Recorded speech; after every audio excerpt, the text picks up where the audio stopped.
मान्छे back side तपाईँहरूले पाप गर्दाखेरि चाहिँ मण्डलीले असर पार्ने हुन्छ अनि त्यसले गर्दा चाहिँ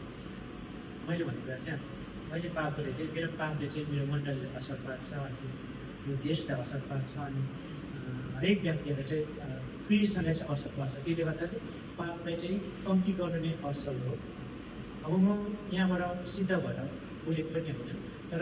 हामीले रोपेको पुस्तकमा हेर्दाखेरि के पायौँ त्यहाँनिर मलाई जुन कुरा परमेश्वरको लागि असल छ मेरो लागि असल छ त्यो कुरा मैले गर्नुपर्छ अब त्यही कुरा गर्नु तर जुन कुराले हाम्रो जीवन असर पार्छ सराप ल्याउँछ परमेश्वरको विरुद्धमा ल्याउँछ त्यही कुरा हामी गर्न चाहन्छौँ त्यो चाहिँ हाम्रो कमजोरी हो अनि त्यो हाम्रो स्वभाव हो त्यो हाम्रो पापको स्वभाव छ अनि त्यो पापले नै हामीलाई परमेश्वरमा टाढा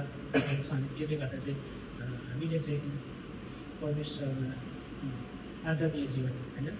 पवित्रताको जीवन साथै आज्ञाकारिताको जीवन जिउँदै गयो भने धेरै नै आशिषित हुन्छ अनि त्यो कुरा म गर्नेछु अनि हामी पनि